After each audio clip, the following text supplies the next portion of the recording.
வணக்கம் மகளே, நான் உங்கள் பேங்கை தமிழ் பேங்கை. சமீபத்தில் ஐயா பிரமிட் பற்றி வீடியோ போட்டிருக்காரு. ஆனா அதுலயாவது புதுசா ஏதாவது தகவல் சொல்லுவார்னு பார்த்தா அதுல புது தகவல் எதுவுமே இல்ல. ஏற்கனவே அவர் பல வருஷங்களுக்கு முன்னாடி உருட்டி வச்சிருந்த அதே தகவலை தான் இதுலயே சொல்லியிருக்கார். இவர் பிரமிட் பற்றி போட்ட எல்லா வீடியோவும் இதுக்கப்புறம் ஒரு போற வீடியோவும் சுத்த போய்.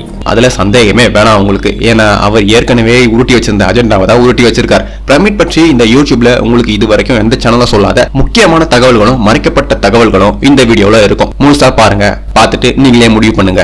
பிரமிட்ஸ் பத்தின உருட்டுகளை ஒட்டுமொத்த திருட்டுகளா பார்க்க போறோம். பிரமிடை கட்டியது 4வது வம்சத்தவனான கூஃபு தான். கிமு 4500 ஆண்டுகளுக்கு முன்பு தன் சவத்தை வைக்க இவ்வளவு பெரிய பிரமிடை கட்டினான்னு வாய் கூசாம எந்த ஒரு ஆதாரமும் இல்லாம போய் சொல்லிட்டு வர்றது தான் இவங்களுடைய வேலை. அதுதான் இவங்களுடைய அஜெண்டா. அதையும் நான் ஒரு டிகிரி வாங்கிட்டேன், தர்மதுரை சேனல் பார்க்குறேன், அதனால எனக்கு அறிவு அதிகமாக வளர்ந்துருச்சுன்னு சுத்துற பூஸ்டர் டோஸ் போட்ட பல பேர் நம்பிட்டு திரியிறாங்க. பிரமிட்ஸை கட்டினது 20,000 தொழிலாளர்கள்னு மிஸ்டர் ஜிகே சொன்னது சயின்டிஸ்ட் வழக்கம் போல முடிவு பண்ணி இது இப்படித்தான் இருக்கும்னு எவிடன்ஸ் எதுவுமே இல்லாம நம்ம தலையில கட்டிய பொய். அதையே தான் மிஸ்டர் ஜிகேவும் சொல்லியிருக்காரு. அவன் அப்படிதானே சொன்னா, பொய் சொல்லிட்டான் போல இருக்கு. கிரேக்க வரலாற்று ஆசிரியரான ஹெரோடோட்டஸ் 1,00,000 மக்கள், அதாவது 1,00,000 தொழிலாளர்கள் சேர்ந்து இந்த ஈஜிப்ட் பிரமிடை கட்டினதா குறிப்பிட்டிருப்பாரு அவருடைய நூல். ஆனா இப்போதைய ஒயிட் சூப்பர்மேசிக்கு ஜால்ரா போடுற சயின்டிஸ்ட் இல்ல 20,000 பேர் தான் கட்டினாங்கன்னு உருட்டிருக்காங்க. இன்னும் சொல்ல போனா இதெல்லாம் தியரி தானே தவிர இதை நிரூபிக்க எந்த ஒரு ஆதாரமும் கிடையாது. ஆனாலும் அரும்பாடுபட்டு அஜெண்டாவை கம்ப்ளீட் பண்ண அங்க வேலை செஞ்சவங்க எலும்பு கிடைச்சிருக்கு, இங்க கல்லெழுத்து போட்டவனுடைய எலும்பு கிடைச்சிருக்குன்னு கலரா உருட்டிருக்காங்க. அதுதான் இன்னி வரைக்கும் பாட புத்தகத்துல நாம படிச்சுட்டு வரோம். சாதாரணமா சிந்திக்க தெரிஞ்ச படிப்பறிவு இல்லாத நபர் கூட எளிமையா இந்த கேள்வியை கேட்பான். அது என்னன்னா, ஏண்டா கல்லறையா கட்டணும்னா அவன் ஏண்டா இவ்வளவு டன் கணக்குல கல்லை எடுத்துட்டு இவ்வளவு உயரமா கட்டிட்டு அதுக்குள்ள காப்பர் ஹேண்டில்ஸ், டெம்பரேச்சர் கால்குலேஷன், பேஸ்ல வாட்டர் ஃப்ளோ, அது இதுன்னு ஏகப்பட்டது ஏண்டா வைக்கணும் அப்படின்னு நானும் கேட்பேன். பூஸ்டர் டோஸ் போடாத சிந்திக்க தெரிஞ்ச சில மக்களும் கேட்பாங்க. ஆனா பாவம் மிஸ்டர் ஜிகே, மதன் கௌரி, இன்னும் பல நூறு யூடியூப் விஞ்ஞானிகள், இவங்க எல்லாரும் மிகப்பெரிய அறிவாளிகள். இவங்களை பின்தொடர லட்சக்கணக்கான சப்ஸ்கிரைபர்ஸ்ல ஒருத்தருக்கு கூடவா இந்த மாதிரி கேள்வி கேட்க தோணல. கேள்வி கேட்காம கீழே கமெண்ட்ல நெருப்பு விட்டுட்டு இருக்காங்க. டாய்லெட் போறதுல அறிவியல் இல்ல, பல்லு விளக்குறதுல அறிவியல் இல்ல, மூக்கு சிந்துறதுல அறிவியல் இல்லன்னு டீபங்க் பண்ற மிஸ்டர் ஜிகே சார் இதையெல்லாம் கண்ணை மூடிட்டு நம்பிடுவார், எந்த கேள்வியும் கேட்காம. காரணம் வெள்ளக்காரன் சொன்னா அது பொய்யாகாது. இதுக்கப்புறம் மிஸ்டர் ஜிகே போட்ட ஈஜிப்ட் வீடியோல அவர் சொல்ற கயிறு, ஈரமண்ணு, ஸ்லோப் மாதிரி அமைச்சு அது இதுன்னு சொல்ற எல்லாமே ஒயிட் சூப்பர்மேசி சொன்ன உருட்டு தான். பண்ணியிருக்கிறாங்க அப்படின்னு பார்த்தீங்கன்னா கயிறுகள் அதிகமாக பயன்படுத்தியிருக்கிறாங்க. கயிறு அதை அதிகமாக யூஸ் பண்ணி மர பலகைகளையும் மர கட்டைகளையும் கொண்டு தான் அதிகமாக அவங்க இது பண்ணியிருக்கிறாங்க. ஸோ அப்போ பார்த்தீங்கன்னா ஈர மண்ணை யூஸ் பண்ணியிருக்கிறாங்க. ஈர மண்ணை யூஸ் பண்ணி கற்களில் எப்படி அதை ஹேண்டில் பண்ணுறது, அதை எப்படி நவுத்தி கொண்டு வர்றது அப்படின்ற அந்த ஃப்ரிக்ஷன் மெத்தட்லாம் அவங்க யூஸ் பண்ணியிருக்காங்க அப்படின்னு சொல்கிறாங்க. இதெல்லாம் நம்புற மாதிரியாங்க இருக்குது. ஆரம்பத்தில் நானும் தான் நம்பல, நம்பனாதான் சோறு போடுனே தாத்தா சொன்னாரு. பிரமிடை இப்படித்தான் கட்டினாங்கன்னு நமக்கு சொல்லக்கூடிய எந்த ஒரு டாக்குமெண்ட்டும் இல்லை. சயின்டிஸ்ட் சொல்கிற எல்லாமே அவங்களுடைய அசம்ஷனே தவிர 1000% ப்ரூவன் ஃபேக்ட் கிடையாது. ஒயிட் சூப்பர்மேசி சயின்டிஸ்டே பரவாயில்ல போல, ஏன்னா அவங்க பிரமிட் கட்ட வெறும் 20 வருஷம் ஆச்சுன்னு சொன்னாங்க. ஆனால் மிஸ்டர் ஜிகே ஒரு படி மேலே போய் 200 வருஷம் ஆச்சுன்னு சொல்றாரு. எந்த புக்கில் படித்து இதை உருட்டினாரோ தெரியல, பாவம். ஒரு பிரமிடை வந்து 200 ஆண்டுகாலம், எங்க ஊர்க்கா சொல்லு. ஒரு பிரமிடை வந்து 200 ஆண்டுகாலம், மர்க்கா சொல்லு. ஒரு பிரமிடை வந்து 200 ஆண்டுகாலம், மர்க்கா சொல்லு. ஒரு பிரமிடை வந்து 200 ஆண்டுகாலம், கிட்டத்தட்ட 2 நூற்றாண்டு 2-3 தலைமுறைகள் கடந்துதான் வந்து இதை கட்டியிருக்கிறாங்க. அப்படி பாத்துக்கங்க, என் மேல தப்பு இல்ல, இந்த பாவத்துக்கெல்லாம் நான் ஆளாகவே மாட்டேன், அத்தனையும் பொய். அடுத்தது வேற யாரு? ஹலோ எவ்ரிவான், நான் மதன் கௌரி. ஹலோ எம்ஜிஸ். நம்ம விக்கிபீடியா மதன் கௌரி தான். மிஸ்டர் ஜிகே பொய்யை உண்மை மாதிரி சாஃப்டா சொல்லுவார். குறிப்பா அதுல அறிவியல் இல்லை, இதுல அறிவியல் இல்லைன்னு சொல்லுவார். தமிழர்கள் கண்டுபிடிச்சாங்க, முன்னோர்கள் முட்டாள்களான்னு எவனா சொன்னா போதும், வண்டியில பெட்ரோல் இல்லைனாலும் பஸ் ஸ்ட்ரைக்கா இருந்தாலும் கால்நடையாவே நடந்து வந்து ஹலோ நான் மிஸ்டர் ஜிகே பேசுறேன், நீங்க சொல்றதுல அறிவியல் இல்லைன்னு டீபங்க் பண்ணுவார். அவன் யாரா உள்ள கை தட்டினவன்? எங்க அவன்? யாரா கை தட்டினது? யாரா கை தட்டினது? ஆனால் மதன் கௌரி அப்படி கிடையாது. பொய்யோ உண்மையோ நேராக விக்கிபீடியா போவார், பிரிண்ட் அவுட் எடுத்துருவார், ஹலோ எவ்ரிவன் சொல்லுவார், அம்புடுதான். விக்கிபீடியா கௌரி சொல்கிற எல்லாத்தையுமே நாம் நகைச்சுவையாக எடுத்துக்கணுமே தவிர ரொம்ப டீப்பாக இன்ஃபர்மேஷனாக எடுத்துக்கிறது ரொம்பவும் ஆபத்து. நம்ம உடம்புக்கும் சரி, நம்ம மனசுக்கும் சரி, நம்ம மூளைக்கும் சரி. விக்கிபீடியா கௌரி பிரமிடை பற்றி என்ன சொல்லியிருக்காருன்னா,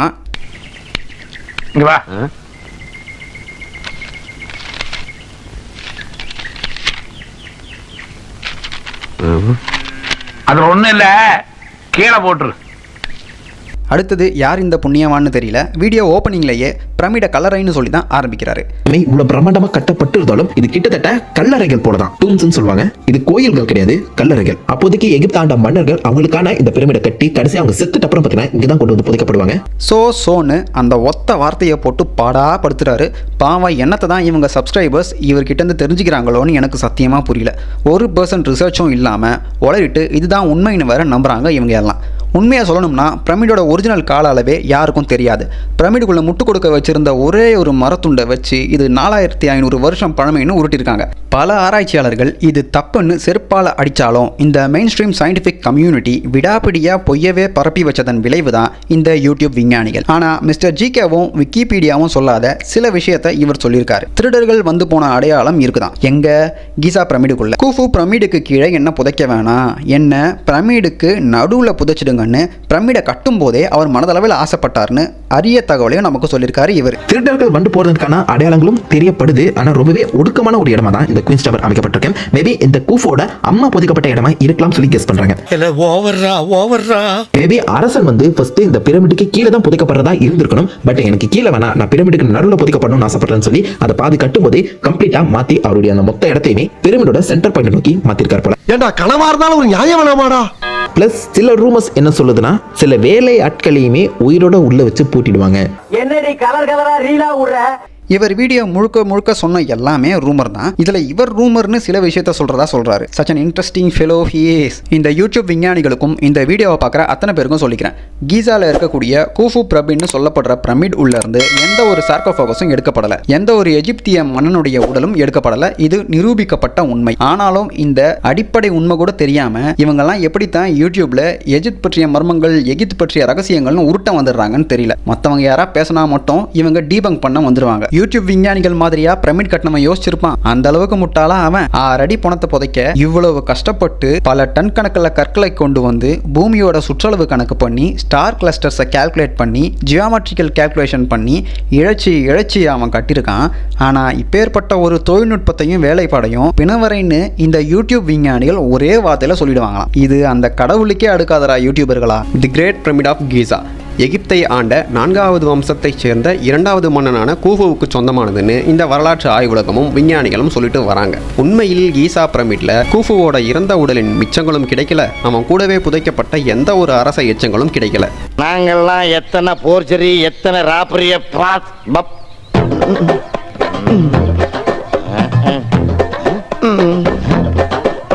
என்னடா உள்ள ஒண்ணுமே இல்ல. Archaeologists and Egyptologists claim that they were tombs for the pharaohs, and yet no Egyptian pharaoh was ever found in a pyramid in Egypt. ஏன்னு நாம கேள்வி கேட்டா திருடர்கள் பிரமிடுக்குள்ள போய் எல்லாத்தையும் திருடிட்டு உள்ளிருந்து வெளியே வர டன் கணக்கில் அடுக்கப்பட்ட பாறைகளை கொஞ்சம் கொஞ்சமா உளியாலையும் சுத்தியாலையும் உடைச்சி ஓட்ட போட்டு அது வழியா எடுத்துட்டு போயிட்டாங்களாம். உண்மையாவே இந்த பிரமிட் கூஃபுவுக்கு சொந்தமானதுன்னு நிரூபிக்க என்ன ஆதாரம் கிடைச்சதுன்னு பாத்தீங்கன்னா அவசரத்துல அரையும் குறையுமா சிகப்பு பெயிண்டால வரைஞ்ச சில எழுத்துகள். அந்த எழுத்துலையும் முட்டாள்தனம் பண்ணி மாட்டிக்கிட்டாங்க. ஆனா இந்த முட்டாள்தனத்தை இந்த அறிவியல் உலகம் வெளியே வராமலேயே தடுத்துடுச்சு. அந்த முட்டாள்தனம் என்னன்னு பின்னால பார்ப்போம். முதல்ல இந்த முட்டாள்தனத்தை பண்ணி ஃபோர்ஜரி பண்ண மிகப்பெரிய கேடிப்பைய யாருன்னு நீங்க தெரிஞ்சுக்க வேணாமா? யாராந்தான் தைரியமா சொல்ல பாருங்க, பயப்படாத. அவன் தான் கொலனல் ரிச்சர்ட் வில்லியம் ஹவார்ட் வைஸ்.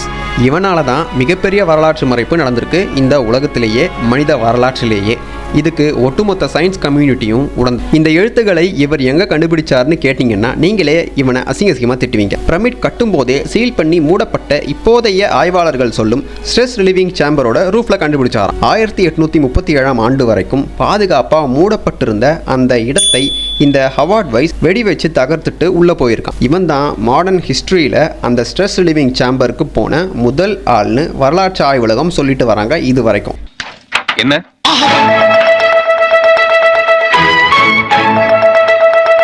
எஜிப்டாலஜிஸ்ட் இப்போலிட்டோ ரோசலேனி எகிப்திய ஹைராக்லிபிக்ஸ் எழுத்துல கூஃபு என்ற பெயர் இப்படித்தான் இருக்கும்னு டீகோட் பண்ணி காட்டிட்டார். இந்த எழுத்துக்கள் பழங்கால எழுத்துக்களின்படி செதுக்கப்படல, மாறாக ஹைராட்டிக்னு சொல்லப்படுற எழுத்து முறையில இருக்கிறதா சொல்றாங்க ஆய்வாளர்கள். இந்த ஹைராட்டிக் எழுத்து முறைகளில் ஆயுதங்களை வச்சு செதுக்க மாட்டாங்க, மாறாக சுவற்றில் சிகப்பு சாயம் வைத்து வரைவாங்க. இந்த எழுத்து முறையைத்தான் எகிப்திய ஓலைகளில், அதாவது பப்பாயரஸ்னு சொல்லப்படுற அந்த ஓலைகளில் எழுதிட்டு வந்தாங்க. ஹவார்ட் வைஸ் கூஃபு பேரை கண்டுபிடிச்சதா சொன்ன அதே இடத்துல குவாரியிலிருந்து கற்களை எடுத்துட்டு வந்த ஒரு குழுவோட குறியீடு அழிந்த நிலையில் பேரே பார்க்க முடியாம இருந்ததால இவங்களை குவாரி கேங்னு சொல்றாங்க ஆய்வாளர்கள். ஆக நாம இதுவரைக்கும் பார்த்த ஆதாரங்களை வச்சுதான் ஆய்வாளர்கள் இது கூஃபுவோட பிரமிட்னு, கூஃபு கட்டிய பிரமிட்னு நமக்கு சொல்லிட்டு வராங்க. இந்த பெயிண்டட் லெட்டர்ஸ்ல ஃபோர்ஜரி நடந்திருக்குன்னு இந்த நவீன அறிவியல் முட்டாள்களின் உலகத்திற்கு முதலா சொன்னவர் ஜக்கரியா சிச்சின் தான். இவர் பேரை சொன்னாலே சயின்டிஃபிக் கம்யூனிட்டி இவரை சூடோ சயின்ஸ் பேசுறாருன்னு அழுவாங்க. அவரோட கருத்து என்னன்னு கூட கேட்காமலேயே இவங்க அழுது உருண்டு புரண்டு இன்னை வரைக்குமே இந்த மாதிரி ஆட்கள் எது சொன்னாலுமே சூடோ சயின்ஸ் தான் சொல்லிட்டு வராங்க. அதை பத்தின எந்த ஒரு ரிசர்ச்சும் இவங்க பண்ணா. சிச்சின் தன்னோட புத்தகத்துல வைஸ் கண்டுபிடிச்சதா சொன்ன எழுத்துல கூஃபுவுக்கு பதில் ராஃபோன் இருக்கு, KH இருக்க வேண்டிய இடத்துல எகிப்திய கடவுளான ஆர்ஏ எழுத்து இருக்கு. அந்த எழுத்துக்களை வரைந்த திருட்டு பயலுக்கு கூவுக்கும் ராவுக்கும் வித்தியாசம் தெரியலன்னு சொல்லியிருக்காரு.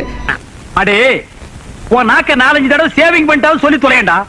புஷ்பம் அதுதானே, பூவை பூன்னு சொல்லலாம், புஷ்பம்னு சொல்லலாம், நீங்க சொல்ற மாதிரி சொல்லலாம். இந்த மாதிரி தப்பா எழுதுற பழக்கம் எந்த எகிப்திய மன்னனுக்கும் இருந்திருக்காது. கண்டிப்பா இதை எழுதினவனுக்கு எகிப்திய ஹைராட்டிக் மொழியை பத்தி எதுவுமே தெரியாது. கூவுக்கு ரா போட்டவனோட மிகப்பெரிய கோமாளித்தனமான தவறுன்னு சொல்லியிருக்காரு. ஆனா வழக்கம் போல அறிவியலாளர்கள் தங்களுடைய தவறை மறைக்க வரலாற்று ஆய்வுலகம் இவர் சொன்னதை எல்லாத்தையுமே கதைன்னு சொல்லி இதை அப்படியே குழி தோண்டி புதைச்சிட்டாங்க. இப்ப நாம இந்த கர்னல் வைஸை பத்தி தெரிஞ்சுப்போம். இந்த ஆளு தனக்கு பேரும் புகழும் வரணும்னா பல மாதிரியான பொய்களையும் பொருட்டுகளையும் ஃபோர்ஜரிகளையும் பண்ணக்கூடிய ஆள். இவரோட வாழ்நாளிலேயே இவரோட பேரு ரொம்பவும் கேவலப்பட்ட பேராக தான் இருந்திருக்கு. மேலும் தெரிந்து கொள்ள கூகுள் ஆண்டவரை அணுகவும். 1837ஆம் ஆண்டு வைஸ் கன் பவுடரை வச்சு தகர்த்தது கிங்ஸ் சேம்பருக்கு மேலே இருந்த கடைசி 2 ஸ்ட்ரெஸ் லிவிங் சேம்பரை தான். ஆனா அவனுக்கு முன்னாடியே 1765ஆம் ஆண்டுல ஃபர்ஸ்ட் 3 ஸ்ட்ரெஸ் லிவிங் சேம்பரை நெத்தானியல் டேவிசன் என்ற ஒரு பிரிட்டிஷ்காரரால கண்டுபிடிக்கப்பட்டது. அவரோட இந்த கண்டுபிடிப்பு பற்றிய தகவல் மெமோயிர்ஸ் ரிலேட்டிங் டு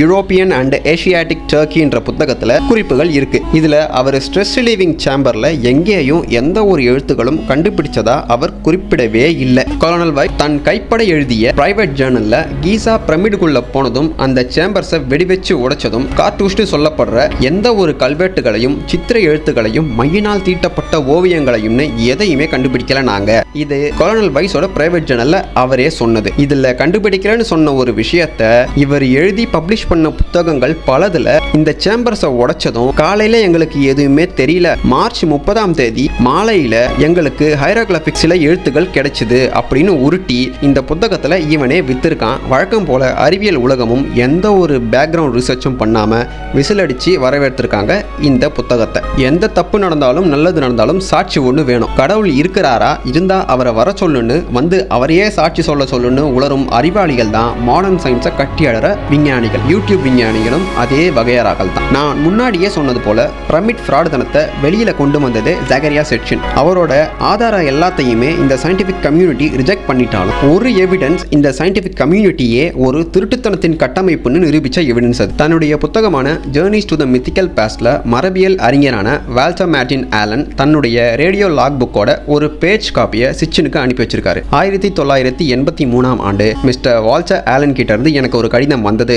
சரியா தி ஸ்டேர்வேஸ் ஆஃப் ஹெவன் புத்தகம் வெளிவந்து 3 ஆண்டுகள் கழித்து அந்த கடிதத்துல இந்த ஃபோர்ஜரியை கண்ணால பார்த்த ரியல் ஐவிட்னஸோட சாட்சியே இருக்குன்னு ஆலன் எழுதி அனுப்பியிருந்தாரு. என்னோட கூற்று உண்மைதான்னு சொல்ல ஒருத்தராவது இருக்கிறாரேன்னு நான் சந்தோஷப்பட்ட தருணம் அதுன்னு சிச்சின் எழுதியிருக்காரு. ஆலனுக்கு சிச்சின் முன்வச்ச pyramid forgery matter Pittsburgh press release பண்ண வார இதழில் வந்த செய்தி மூலமா தெரிய வருது. இதை பார்த்ததும் சிச்சினை ஆலன் கான்டாக்ட் பண்றாரு. ஆலனோட கிரேட் கிராண்ட் ஃபாதரான ஹம்ப்ரீஸ் ப்ரூவர் இந்த ஃபோர்ஜரி பண்ண கர்னல் வைஸ் கூட கீசா பிரமிட்ல 1837ஆம் ஆண்டு வேலை செய்தவர். ஆலன் தன்னுடைய கிரேட் கிராண்ட் ஃபாதரான ஹம்ப்ரீஸ் ப்ரூவர் பத்தின எல்லா தகவல்களையும் சேகரிச்சு கைப்பட எழுதி வச்சிருக்காரு. அதுல ஹம்ப்ரீஸ் ப்ரூவர் போட்ட கடிதங்கள் முதற்கொண்டு எல்லா தகவல்களையும் எழுதி வச்சிருக்காரு. குறிப்பா ஹம்ப்ரீஸ் ப்ரூவர் கர்னல் வைஸ் கூட பிரமிட் ரிசர்ச்ல ஜாயின் பண்ணிட்டேன், ரேவன் அண்ட் ஹில் இவங்களோட வாக்குவாதம் பண்ண, இல்லாத பெயிண்ட் மார்க்ஸ் இருந்ததா சொல்லி இவங்களே கிரியேட் பண்ண மார்க்ஸை பத்தி அவங்க கிட்ட வாக்குவாதம் பண்ணேன், உள்ள எந்த கலரையும் கண்டுபிடிக்கப்படலன்னு ஹம்ப்ரிஸ் ப்ரூவர் தன்னோட கைப்பட எழுதின லெட்டர்ல எழுதி தன்னோட ஃபேமிலிக்கு அனுப்பியிருக்காரு. அந்த டீடைல்ஸை ஆலன் தன்னோட குறிப்பில் சேர்த்துக்கிட்டாரு. இந்த டீடைல்ஸ் எல்லாத்தையுமே ஆலனுக்கு சொன்னது அவருடைய ஆன்டி நெல். இந்த நெல் கிட்ட ஹம்ப்ரிஸ் ப்ரூவர் எழுதின சில லெட்டர்ஸ் கைவசம் இருந்திருக்கு. ஆனா இந்த தகவலை இந்த அறிவியல் உலகம் நம்பும்படி நிரூபிக்க ஹம்ப்ரிஸ் ப்ரூவரோட குறிப்பிட்ட இந்த கடிதம் மட்டும் நமக்கு கிடைக்கவே இல்லை. அது அழிஞ்சிருக்கலாம், இல்ல தொலைஞ்சிருக்கலாம். ரேவன் அண்ட் ஹில் இவங்க 2 பேரும் வைஸோட அசிஸ்டன்ட். பிரமிடுக்கு சொந்தக்காரன் கூஃபு தான்ற மிகப்பெரிய ஃபோர்ஜரியை பண்ண ஆட்கள்ல இவங்க 2 பேரும் உண்டு. ஹம்ப்ரிஸ் ப்ரூவர் எழுதின கடிதம் கிடைக்கல, இதுதான் சாக்குன்னு மறுபடியும் இதையெல்லாம் கட்டுக்கதை. ஹம்ப்ரிஸ் ப்ரூவர் என்ற ஆளே இல்லை, அந்த நபர் ஒரு கற்பனை, அதனால் இவர்கள் சொல்லும் அத்தனையும் பொய்ன்னு மறுபடியும் இவங்க அழ ஆரம்பிச்சிடறாங்க. யாருன்னா அறிவியல் உலகம். காரணம், வைஸ் பிரமிட் பத்தி எழுதின புக்ல ப்ரூவர் பற்றின பேரே குறிப்பிடவே இல்லை. ஆனா ஹம்ப்ரிஸ் ப்ரூவர் என்ற நபர் உண்மையில் வாழ்ந்து மறைந்த நபர் தான் வாட்கின்ஸ் எக்ஸ்பிரஸ்ல வெளிவந்த அவருடைய இரங்கல் கடிதம் மூலமா நாம சந்தேகமே இல்லாம சொல்லலாம். அறிவியலாளர்கள் சொல்ற மாதிரி ஆலன் கற்பனையா இந்த கதையை உருவாக்கி இருந்தா எப்படி சரியா 1837ஆம் ஆண்டு பிரமிட் ரிசர்ச் டீம்ல வேலை செய்த அத்தனை நபரின் பேரையும் சரியா ரெக்கார்ட் பண்ணாருன்னு கேள்வி எழுது. இந்த ரிசர்ச் டீம்ல வேலை செஞ்ச இதே நபர்களின் பேரை வைஸ் தன்னுடைய பிரைவேட் ஜேர்னல்லையும் குறிப்பிட்டிருக்காரு. அறிவியலாளர்கள் சொல்றது போல ஆலன் பொய்யான கட்டுக்கதையை எழுதியிருக்காருனே வச்சுப்போம். ஆலனோட கிரேட் கிராண்ட் ஃபாதரான Humphries Brewer Raven and Hill என்ற கலோனல் வைஸ் அசிஸ்டன்ஸ் கூட பெயிண்டட் மார்க்ஸ் சம்பந்தமா வாக்குவாதம் பண்ணதா ஆலன் எழுதியிருக்காரு. ஆனா கலோனல் வைஸ் வெளியிட்ட பப்ளிஷ்டு புக்ஸ் எதுலையுமே ரேவன் தன்னோட அசிஸ்டன்ட் குறிப்பிடவே இல்லை. ரேவன் தன்னோட குவாரி மார்க்ஸ் கண்டுபிடிப்பை நேரில் பார்வையிட வந்த 6 சாட்சிகளில் ஒருவர் தான் குறிப்பிட்டிருக்காரு. ஆனா ரேவன் தான் கூஃபுவுக்கு ராஃபூன்னு பெயிண்ட் பண்ண மிகப்பெரிய முட்டாள்தனமான கோமாளின்றதை நாம பின்னால பார்க்கலாம். இப்ப ஸ்ட்ரெஸ் ரிலீவிங் சேம்பர் கற்களில் இருந்து சிகப்பு மையினால் வரையப்பட்ட எழுத்துக்கள், அதாவது கொலோனல் வைஸ் கண்டுபிடிச்சதா சொன்ன எழுத்துக்கள் எல்லாமே தலைகீழா பெயிண்ட் பண்ணப்பட்டிருக்கு. உதாரணத்திற்கு டீச்சர் போர்டில் எழுதும்போது left side to right side தான் நேரான எழுத்துக்களை எழுதுவாங்க. நாம உட்கார்ந்து பார்த்தாலும் புரியும், எழுந்து நின்று பார்த்தாலும் புரியும், சைடில் நின்று பார்த்தாலும் புரியும் அந்த எழுத்து. ஆனா இந்த சேம்பர்ல இருந்த எழுத்துக்கள் எல்லாமே தலைகீழா இருந்திருக்கு. ஓன்லி ஸ்பைடர்மேனால மட்டும்தான் அந்த பொசிஷன்ல பார்த்து படிக்க முடியும். இது போக நான் ஏற்கனவே சொன்னதுதான், தப்பா எழுதுற ஒரு சிற்பியவோ எழுத்தாளனையோ எந்த மன்னனாவது தன்னுடைய பக்கத்துல வச்சுப்பானா? அப்படியே அவன் எழுதியிருந்தாலும் அதை மேற்பார்வையிடாமலா இந்த மண்ணை இருந்திருப்பான்? அப்படிப்பட்ட மண்ணை அந்த காலத்தில் எனக்கு தெரிஞ்சு இந்த உலகத்திலே இருந்தது கிடையாது. இப்போ மக்களாட்சின்ற பேரில் வேணால் பல முட்டாள்கள் இருக்கலாம், ஆனால் அப்போ இருந்திருக்க வாய்ப்பே கிடையாது. 11ஆம் அம்சம் வரைக்கும் ஹைராட்டிக்ஸ் எழுத்துக்கள் எல்லாமே காலம் வைஸ் தான் இருக்கும். கலோனல் வைஸ் கண்டுபிடிச்சதா சொன்ன ஹரிசாண்டல் ரோ வைஸ் இருக்காது. இன்னும் எளிமையாக சொல்கிறேன், எகிப்தியர்கள் இந்த பிரமிடு கரிகாலனுக்கு சொந்தம்னு எழுதியிருந்தா அந்த கால எழுத்து முறைப்படி இப்படித்தான் எழுதியிருப்பாங்களே தவிர கரிகாலன்னு இந்த முறையில் எழுதியிருக்க மாட்டாங்க. இதுதான் 11ஆம் அம்சம் ஆட்சி வரையிலும் எகிப்திய இலக்கணப்படி எழுதும் முறை. ஆனால் கலோனல் வைஸ் கண்டுபிடிச்சதா சொன்ன எல்லா எழுத்துக்களும் தவறான முறையில் தான் எழுதப்பட்டிருக்கு. அதாவது நாம இப்போ எழுதுகிற முறைப்படி இதிலிருந்து உங்களுக்கே தெரிஞ்சிருக்கும் இந்த ஃப்ராடு வேலையை யார் பண்ணதுன்னு. இதிலிருந்து நமக்கு தெளிவாக தெரிய வர்றது என்னன்னா, கூஃபு காலத்தைய எழுத்தாளர்கள், சிற்பவியலாளர்கள், பப்பைரஸ் சுருள் எழுத்தாளர்கள்னு யார் எழுதி இருந்தாலும் இப்படி கேவலமான தவறோட இலக்கண பிழையோட அந்த காலத்தில் இல்லாத எழுத்து முறையோட எழுதியிருக்கவே மாட்டாங்க. இந்த விஷயத்தை அடிப்படை அறிவு கொண்டவனால கூட புரிஞ்சிக்க முடியும். ஆனா இந்த வரலாற்று ஆய்வுலகம் கண்ணை மூடிட்டு எதுக்கு பொய்யான வரலாற்றை பரப்பணும்? யாருக்காக, எந்த அஜெண்டாவுக்காக இந்த அறிவியல் உலகம் வேலை செய்யுது? முன்னுக்கு பின் ஏகப்பட்ட பொய்கள் இருக்கும். இந்த பிரமிட் பற்றிய உண்மையை கலோனல் வைஸ் எழுதி வைத்திருக்கும் அவருடைய பிரைவேட் ஜேர்னல் கிடைத்தால்தான் தெரியும்னு ஸ்காட் ரைகனும் ஆர்தர் ஆலன் ஆல்ஃபோர்டும் இணைந்து ஒரு வழியா அந்த ஜேர்னல் இருக்கிற இடத்தை கண்டுபிடிச்சிடுறாங்க.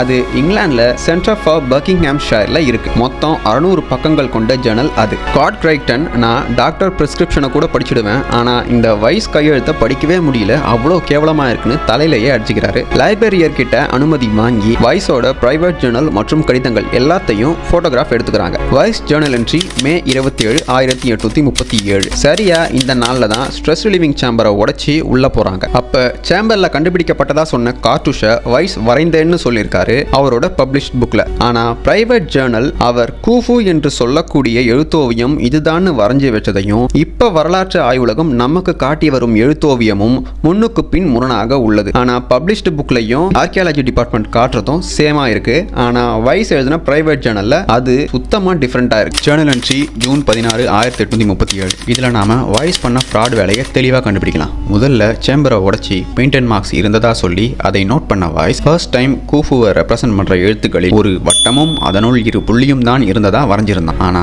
ஜூன் 16ஆம் தேதியில் இருந்து அந்த வட்டத்தினுள் 2 அல்லது 3 கோடுகளை இவனே வரைஞ்சிருக்கான். வைஸ் தன்னோட ஜேர்னல்ல சில வினாடிகள் தான் விளக்கின் ஒளியோட இந்த கார்ட்டூஷை பார்த்தேன்னு சொல்லியிருக்கான்.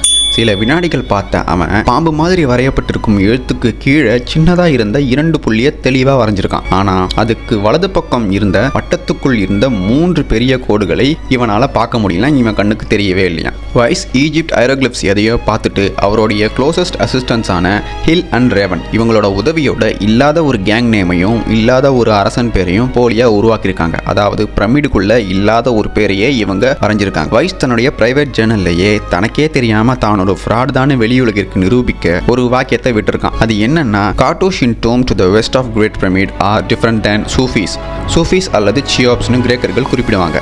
இந்த 2 பெயர்களுக்குமான பொருள் கூஃபுன்னு வரலாற்று ஆய்வுலகம் அவங்களாவே முடிவு பண்ணிக்கிட்டாங்க. வைஸ் என்ன சொல்லியிருக்கான்னா, பிரமிடின் மேற்கு பகுதியில் உள்ள ஹைரோகிளிப்ஸ் எழுத்துக்கள் மன்னர்களின் பெயர் தாங்கிய எழுத்துக்கள் கிடையாதுன்னு தன்னோட பிரைவேட் சேனல்ல எழுதியிருக்கான் அவன் கைப்பட. அப்படின்னா பிரமிடுக்கு சொந்தக்காரன் கூஃபு கிடையாதுன்னு இதற்கு மேல தெளிவா யாராலையும் சொல்லிட முடியாது. பிரமிட் கூஃபு உடையதுதான்னு உலகிற்கு வெளிப்படுத்திய முதல் மிகப்பெரிய ஃப்ராட் தன்னுடைய கைப்பட எழுதிய மிகப்பெரிய எவிடன்ஸை விட்டுட்டு போயிருக்கான். ஆனா ஏன் உலக வரலாறுன்னு நாம படிக்கிற அத்தனையிலும் அத்தனை பாட புத்தகத்திலும் பிரமிட் கூஃபு கட்டியது என்ற மாபெரும் நிரூபிக்கப்படாத பொய்யை நாம உண்மையாகவே இன்னும் நாம படிச்சுட்டு வரோம். இதுக்கு பின்னாடி அஜெண்டா இருக்குதுன்னு நான் சொன்னா நான் கான்ஸ்பிரசி தியரி பேசுறேன்னு இந்த யூடியூப் விஞ்ஞானிகள்லாம் சொல்லுவாங்க. ஆனா உண்மையாவே கான்ஸ்பிரசி தியரி யார் பேசுறதுன்னா அவங்க தான். வைஸ்க்கு ஏற்கனவே கூஃபுவின் பெயர் எப்படி இருக்கும்னு தெரிஞ்சிருக்கு. அதனால தான் மேற்கு பகுதியில் பார்த்தது கூஃபுவுடைய பெயர் அல்லவென்று திட்டவட்டமாக சொல்லியிருக்கான். அதே நாள் மாலையில் பெயிண்ட் பிரஷ் ரேவன் கிட்ட கொடுத்து கூஃபுவுடைய சின்னத்தை வரையவும் சொல்லியிருக்கான். வைஸ் தன்னுடைய பப்ளிஷ்ட் புக்கில் எந்தெந்த பிக்சர்ஸ் இடம்பெறணும் எந்தெந்த பிக்சர்ஸ் இடம்பெறக்கூடாதுன்னு முடிவு பண்ணி தன்னோட பிரைவேட் ஜேர்னலில் தவறாக இருந்த ஹைரோகிளிபிக்ஸை பெருக்கல் குறி போட்டு அதை மறுபடியும் முறையாக சரியாக வரைந்து சரியான கூஃபு பெயர் என்று அறிவியல் உலகம் சொல்லும் ஹைரோகிளிபிக்ஸை தன்னுடைய புத்தகத்தில் வெளியிட்டுள்ளான். நான் சொன்ன ஆதாரங்கள் அத்தனையும் சேர்த்து ஏன் அதைவிட பல மடங்கு ஆதாரங்களை ஸ்காட் குரைக்சன், கிறிஸ்டோபர் டன் போன்ற எண்ணற்ற ஆட்கள் வச்சிருக்காங்க. இதையெல்லாம் so called main stream scientific community மறு ஆய்வு செய்து உண்மையை மக்களுக்கு சொல்லியே ஆகணும்னு போராடிட்டு வராங்க பல காலமா. ஆனா இவங்க எல்லாரும் கான்ஸ்பிரசி தியரி பேசுறாங்களாம். இவங்கெல்லாம் கான்ஸ்பிரசி தியரிஸ்ட். மாடர்ன் சயின்ஸ் சொல்றத கேள்வியே கேட்காம ஏத்துக்கிறவங்க தான் உண்மையான அறிவாளிகளாம். அப்படி பார்க்க போனா மிஸ்டர் ஜி.கே, சயின்ஸ் ஃபேக்ட்ஸ் தமிழன் மற்றும் யூடியூப் விஞ்ஞானிகள் இவங்க மட்டும்தான் அறிவாளிகள்னு இந்த உலகம் சொல்லும் போல.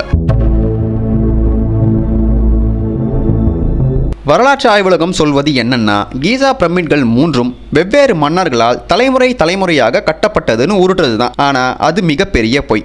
காரணம், பிரமிட் கட்ட முதற்கல் அடிக்கல் நாட்டு விழா செய்த போதிலிருந்தே பல தலைமுறை தாண்டிய எகிப்திய மன்னர்களிடம் அந்த திட்டம் பற்றிய செய்திகள் இருந்திருக்க வேண்டும். ஆனால் பிரமிட் கட்டுமானம் மேற்கொள்ளப் போகிறோம்னு எந்த செய்தியையும் எந்த அரசனும் பப்பாரஸ் சுருள்களிலோ இல்லை கற்களிலோ செதுக்கிட்டு போகவே இல்லை. எந்த தகவலையும் விட்டுட்டு போகவே இல்லை.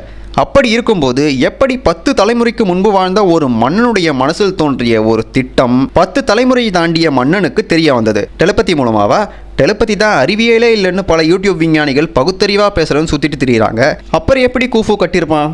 எகிப்தியர்கள் நாகரிக வளர்ச்சி அடையும் முன்பே இந்த பிரமிடுகள் கட்டப்பட்டிருக்கு. அந்த இடத்துல எகிப்தியர்கள் கொஞ்சம் கொஞ்சமா வளர வளர இந்த பிரமிடை தங்களுக்கு சொந்தமாக்கிட்டாங்க. இதுதான் உண்மை. இதற்கு முக்கிய சாட்சியாக இருப்பது ஸ்பிங்ஸ் கற்சிலை தான். ஸ்பிங்ஸ் சிலையை மையப்படுத்தி தான் இந்த 3 பிரமிடுகளும் கட்டப்பட்டிருக்கு. ஸ்பிங்ஸ் சிலையின் உண்மையான வயது கிமு 10,000 ஆண்டுகளுக்கு முந்தையதுன்னு பல உறுதியான ஆதாரங்களும் உண்மையான சுயநலமற்ற ஆய்வாளர்களும் சொல்றாங்க. இதனால் கூஃபு வாழ்ந்த காலத்தில் இது கட்டப்படவே இல்லை.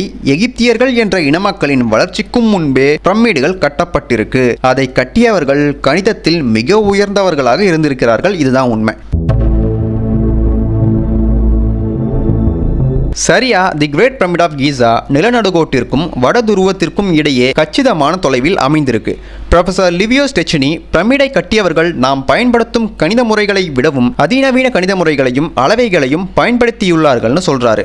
லிவியோ சொன்னதையே ஆய்வாளர் வில்லியம் ஃபிக்ஸ் என்பவர் பிரமிடின் புற எல்லை சுற்றளவு அச்சரேகையோடு சரியான விகிதத்திலும் பிரமிடின் மூலைகள் தீர்க்க ரேகையோடு சரியான விகிதத்திலும் கணக்கிட்டு அமைக்கப்பட்டுள்ளதை நிரூபிச்சிருக்காரு. பூமிக்கும் பிரமிடுக்குமான இணைப்பு 1:43200 என்ற விகிதத்தில் இருக்கு. இதை நாம தெளிவா புரிஞ்சிக்க பிரமிடின் உயரமாகிய 147.1488 மீட்டர்ஸை 43200 கூட பெருக்கினா பூமியின் துருவ அளவாகிய இந்த அளவு நமக்கு கிடைக்கும்.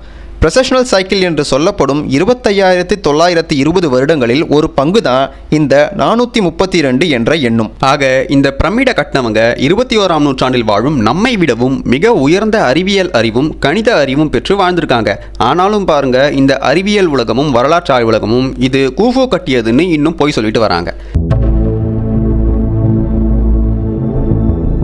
26ஆம் தலைமுறையின் கிரானைட் கல் ஒன்று கீசாவில் ஐசிஸ் கோவில் பக்கத்தில் 1858ஆம் ஆண்டு அகழ்வாராய்ச்சியின் போது கிடைச்சது. அப்படி இந்த கல்லில் என்னதான் செதுக்கியிருக்காங்கன்னு பார்த்தா, கூஃபு மன்னன் ஸ்பிங்ஸ் கற்சிலையையும் ஐசிஸ் கோவிலையும் சிதிலமடைந்த நிலையில் கண்டுபிடித்தான். அதன் பின் அவன் இவற்றை மறுசீரமைப்பு செய்தான்னு சொல்லுது. ஆனால் இந்த வரலாற்று ஆய்வுலகம் கூச்சமே இல்லாமல் கூஃபு தான் பிரமிடை கட்டினான்னு உலகத்தையே ஏமாத்திட்டு கோமாளித்தனம் பண்ணிட்டு வராங்க. அந்த கோமாளித்தனத்தை யூடியூப்ல நானும் விஞ்ஞானம் பேசுகிறேன், நானும் விஞ்ஞானி ஆயிட்டேன்னு சொல்லிட்டு சுற்றுற பாதி அதிமேதாவிகளும் பின்பற்றிட்டு வராங்க. இந்த வெஸ்கா பப்பாரிஸ் பண்டைய எகிப்திய வரலாறும் கதைகளும் எழுத்தில் அச்சிடப்பட்ட ஒரு சேகரிப்பு. இதனுடைய காலம் கிமு 2050ஆம் ஆண்டு வாழ்ந்து வந்த 13வது வம்சாவளி எகிப்திய மன்னர்களைச் சேர்ந்தது. இந்த பப்பாரிஸில் பெரும்பாலும் கூஃபு பற்றிய தகவல்கள் தான் இருக்கு. அதில் குறிப்பாக ஒரு சில வரிகள் கூஃபு பிரமிடுக்குள்ள ரகசிய அறைகள் ஏதாவது இருக்குமான்னு தேடுனான்னு நமக்கு அந்த வரிகள் சொல்லுது. அதாவது தன் வீட்டை திட்டமிட்டு கட்டிய ஒருத்தனுக்கு எந்த அறைகள் எங்கே இருக்குன்னு தெரியாமலா கட்டியிருப்பான்? நீங்களே சொல்லுங்க மக்களே. பிரமிடை திட்டமிட்டு கட்டிய ஒரு மன்னனுக்கு உள்ள எது எங்கே இருக்குன்னு கூடவா தெரியாது. ஆக பிரமிடை கூஃபு கட்டவில்லை. பிரமிட் கல்லறை கிடையாதுன்னு மிடில் ஏஜஸ்ல இருந்தே பல அறிவுள்ள அரேபிய எழுத்தாளர்கள் பரப்பிட்டு வந்திருக்காங்க. இந்த தகவல்கள் மேற்குலகிற்கு போன பிறகுதான் பிரமிட்கள் கல்லறைகள் என்ற பேச்சே உருவாகியிருக்கு. பொது ஆண்டு 1ஆம் நூற்றாண்டைச் சேர்ந்த ரோமன் வரலாற்றாசிரியர் பிளாவியஸ் ஜோசபஸ் இரு பிரமிட்கள் செத்திட்டஸ் என்ற இனத்தவர்களால் சிரியத் என்ற நிலத்தில் எழுப்பப்பட்டதுன்னு சொல்லியிருக்காரு. அதுவும் பெருவெள்ளத்திற்கு முன்பே இவை கட்டப்பட்டதுன்னு சொல்லியிருக்காரு. இங்க அவர் சிரியத்னு சொல்லும் இடம் எகிப்து. பண்டைய அரேபிய ஆதாரங்களான மசூதி மற்றும் அல் மக்ரூசியும் பெருவெள்ளத்திற்கு முன்பு வாழ்ந்த முனிவர்களான ஹெர்மிஸ் மற்றும் அகத்தொடைமான் என்பவர்களால் இந்த பிரமிடுகள் கட்டப்பட்டதுன்னு சொல்கிறது. முனிவர்கள்னு இவங்க சொல்ற பேரை கவனிச்சிங்களா மக்களே? ஹெர்மிஸின் மூலத்தமிழ் பெயர் என்னன்னு தெரியாத அளவுக்கு அது திரிபடைஞ்சிருக்கு. ஆனா அகத்தொடைமான் என்ற பெயர் மட்டும் காலத்தால் அழியாத தமிழ் பெயரா அப்படியே இருக்கு. ஹெரோடோட்டஸ், டயடோரஸ், சிக்குலஸ், பிளைனி தி எல்டர், அரேபியன் ரைட்டர்ஸ்னு ஏகப்பட்ட பேர் சுமார் 1,00,000 வேலையாட்கள் 20 வருடங்களாக இப்பிரமிடை கட்டினார்கள்னு சொல்லிட்டு போயிருக்காங்க. ஆனால் யாருமே எந்த முறையில் இந்த பிரமிடுகளை கட்டினார்கள்னு சொல்லவே இல்லை. நவீன அறிவியல் உலகம் சொல்வது போல செம்பினால் ஆன கருவிகளால் இதை கட்டவே முடியாது. 80 டன் எடை கொண்ட கற்களை இவர்கள் சொல்லும் எந்த முறையிலும் நகர்த்தவே முடியாது மக்களே. ஆனாலும் பாருங்க, இந்த வரலாற்று ஆய்வுலகம் செம்புகளினால் ஆன கருவிகளை பயன்படுத்தி தான் இந்த எகிப்தியர்கள் கட்டுனாங்கன்னு போய் சொல்லிட்டு வராங்க. பிரமிட் கட்டுமானம் 23 லட்சம் கற்களை கொண்டு கட்டப்பட்டதாக நம்பப்படுது. குறைந்தபட்ச எடை 2.5 டன் கொண்டது. கிங்ஸ் சாம்பரில் இருக்கும் கற்கள் சுமார் 80 டன் வரை எடை கொண்டது. 20 வருஷத்துல பிரமிடை கட்டணும்னா ஒவ்வொரு 2 நிமிஷத்துக்கும் ஒரு கல்லையோ அல்லது 1 மணி நேரத்திற்கு 32 கற்களையோ அவங்க கட்டியிருக்கணும். அதுவும் ஒரு நாளைக்கு 10 மணி நேரம் வேலை செய்து வருடம் முழுவதும் இப்படித்தான் அவங்க கட்டியிருக்கணும். இந்த கணக்கில் நாம கற்களை எடுத்துட்டு வந்தது எப்படி, அதை தேவையான வடிவத்தில் அறுத்தது எப்படி, 100 அடி உயரத்தில் 80 டன் கற்களை தூக்கி நிறுத்தியது எப்படி என்ற கணக்குகளை எல்லாம் நாம ஒதுக்கிட்டு தோராயமா நாம சொன்னதுக்கே பிரமிடின் கட்டுமான கால கணக்கு தப்பா வருது. ஆனால் PhD வாங்கிய அதிமேதாவிகள் எதையுமே ஆராயாம அஜெண்டாவுக்கு சொம்படிச்சு பொய்யான கதையை சொல்லி உலக மக்கள் எல்லாரையும் இது கூஃபு தான் கட்டினா, அதுவும் கல்லறைக்காக கட்டினான்னு ஏமாத்திட்டு வராங்க. வழமையான வரலாற்று ஆய்வுலகமும் அறிவியல் உலகமும் பிரமிடை கட்டிய லட்சக்கணக்கான தொழிலாளிகள் ஸ்பிங்ஸ் கற்சிலைக்கு 400 அடிகள் தள்ளியிருக்கும் இந்த இடத்தில் தங்கி இந்த கட்டிட வேலைகளை பார்த்தாங்கன்னு உலகை ஏமாற்ற 1988ஆம் ஆண்டு ஒரு சின்ன இடத்தை கண்டுபிடிக்கிறாங்க. அதுக்கு பேர் லாஸ்ட் சிட்டியா. இந்த இடத்தில் தங்கி தான் இந்த தொழிலாளிகள் பிரமிட் கட்டுமானத்தை மேற்கொண்டாங்கன்னு சொல்றது தான் இவங்களுடைய மிகப்பெரிய உருட்டு. இந்த இடத்தோட அளவு 10 ஏக்கர் தான் மக்களே. பிரமிடை கட்டியதாக சொல்லப்படும் சுமார் 1,00,000 வேலையாட்கள் இந்த இடத்துல வாழ்ந்திருக்க வாய்ப்பே கிடையாது. காரணம், 10 ஏக்கரில் 10,000 பேர் கூட வாழ முடியாது. இது வெறும் கூஃபு பிரமிட்னு சொல்கிற பிரமிடை கட்டிய தொழிலாளிகளின் கணக்கு தான் மக்களே. அதன் இரு பக்கங்களிலும் இருக்கும் பிரமிடுகளை கட்டிய தொழிலாளிகள் எங்கே தங்கினாங்க, எப்படி இந்த தினசரி வேலையை செஞ்சாங்க, இது போன்ற எதுவுமே தெரியாமல் இது கூஃபு கட்டியதுன்னு உருட்டிட்டு வராங்க. பொதுவான வரலாற்று உருட்டு என்னன்னா, மஸ்தாபா டூம் தான் முதலில் உருவாக்கப்பட்ட பிரமிட். அதிலிருந்து தான் படிப்படியாக தி கிரேட் பிரமிட் போன்ற பிரமிடுகளை கட்டும் அளவிற்கு எகிப்தியர்கள் தொழில்நுட்ப வளர்ச்சி அடைந்தார்கள்னு சொல்லுவாங்க. இது மிகப்பெரிய பொய். படிப்படியாக பிரமிடை கட்ட முயற்சி செய்த எந்த ஒரு ஆதாரமும் கிடையாது இன்று வரைக்கும். ஆனால் திடீரென கூஃபு, காஃப்ரேன்னு அடுத்தடுத்த மன்னர்கள் மிகப்பெரிய 3 பிரமிடுகளை கட்டினார்கள்னு எந்த ஒரு ஆதாரமும் இல்லாமல் இந்த வரலாற்று ஆய்வுலகம் அடித்து விட்டுருக்காங்க. 4வது வம்சத்தில் கட்டிய பிரமிடுகளுக்கு பின் 5வது மற்றும் 6வது வம்ச எகிப்திய மன்னர்கள் பிரமிட் கட்ட முயற்சி பண்ணாங்களாம், ஆனால் முடியலையாம்.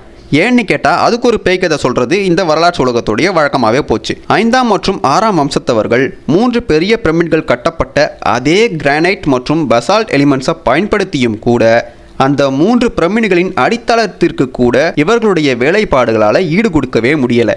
இவங்க கட்டினது பீச்சில் குழந்தைகள் மணல் வீடு கட்டுவாங்க இல்லையா, அதை விடவும் கேவலமாக இருக்குது. அது எப்படி 4வது தலைமுறையினருக்கு இருந்த அறிவும் திறமையும் அடுத்த தலைமுறையினருக்கு இல்லாமல் போச்சு?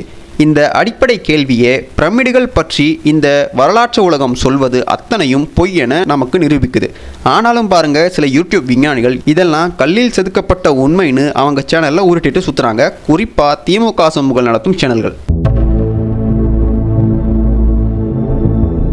பொதுவான வரலாற்று கதை கிமு 1500 ஆண்டுகளுக்கு முன்பு வரையில் எகிப்தியர்களுக்கு இரும்பு பற்றியே தெரியாது. அவர்கள் வெண்கலத்தையும் செம்பையும் மட்டுமே பயன்படுத்தி இப்பிரமிடுகளை கட்டினார்கள்னு நவீன அறிவியல் உலகம் சொல்வதுதான் அந்த கதை. இதை கேட்கும் போதே உங்களுக்கு நகைச்சுவையா இல்லையா மக்களே? அதாவது 80 டன் பாறையை இவங்க செம்பு மற்றும் வெண்கலத்தால் ஆன கருவிகளை பயன்படுத்தி வெட்டி ஒட்டி இவ்வளவு பெரிய கட்டுமானத்தை கட்டினாங்களாம். ஆனால் 1837ஆம் ஆண்டு பிரமிடின் ஷாஃப்ட் பகுதியில் தாதுக்களால் உருவாக்கப்பட்ட ஒரு இரும்பு துண்டு கிடைச்சிருக்கு.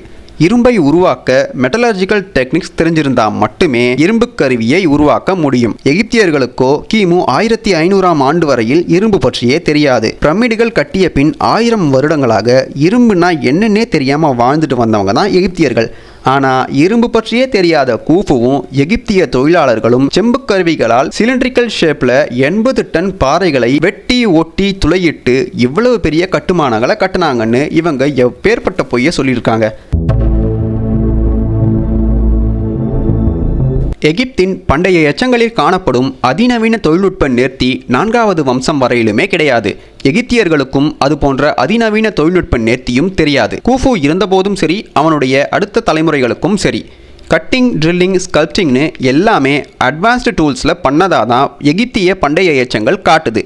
இன்னும் சொல்லப்போனால் சில பண்டைய எச்சங்களில் இருக்கும் வெட்டுகளின் அமைப்பு, துளைகளின் அமைப்பு இப்போது இருக்கும் தொழில்நுட்பத்தாலும் மறு உருவாக்கம் செய்ய முடியாதென 19ஆம் நூற்றாண்டின் இஜிப்டாலஜிஸ்ட் திரு வில்லியம் ஃபிளிண்டர்ஸ் பெற்றே சொல்றாரு. இப்போது இருக்கும் அட்வான்ஸ்டு மிஷின்ஸை பயன்படுத்தும் என்ஜினியர்ஸ் மற்றும் மாஸ்டர் கிராஃப்ட்ஸ்மேன் பல பேர் 80 டன் அளவு கொண்ட கற்களை தூக்கி சுமந்து இப்படியான இடத்தில் பொருத்தும் மெஷின்ஸே நம்ம கிட்ட கிடையாதுன்னு சொல்றாங்க. மேலும் பெற்றே பிரமிடை கட்டியவர்களின் வேலைப்பாடு பயங்கரமான துல்லியத்தோடு இருக்கு. நம்மால நினைச்சு கூட பார்க்க முடியாத அளவு அவங்களுடைய தொழில்நுட்பம் இருந்திருப்பதாக சொல்றாரு. கிரானைட்டை துளையிடும் மாடர்ன் டைமண்ட் ட்ரில்ஸ் கூட 5 நிமிடத்திற்கு 1 இன்ச் தான் துளையிடுமா, அதுவும் 900 ரெவல்யூஷன்ஸ் பெர் மினிட். ஆனால் பிரமிடை கட்டியவர்களின் ட்ரில்லிங் டூல்ஸ் 500 மடங்கு அதிகமான சுழற்சி முறையில் இயங்கி இருக்க வேண்டும். இப்படியோர் நேர்த்தியான கட்டமைப்பை உருவாக்கன்னு சொல்றாரு. அதுவும் இல்லாம நவீன டைமண்ட் ட்ரில்லிங் டூல்ஸ் 1% கூட பிரமிடின் தொழில்நுட்பத்தோடு ஈடு கொடுக்கவே முடியாதான். பிரமிடுகளை கூஃபுவும் கட்டவில்லை, காஃப்ரேவும் கட்டவில்லை, எகிப்தியர்களும் கட்டவில்லை என்பதற்கு எத்தனை ஆதாரங்கள் கண்கூடாக இருக்கு. இவ்வளவு ஆதாரங்கள் இருந்தும் இந்த வரலாற்று ஆய்வுலகமும் அறிவியல் உலகமும் பொய் சொல்லி வர காரணம் என்னவென்று நீங்களே காமெண்ட்ல சொல்லுங்க மக்களே.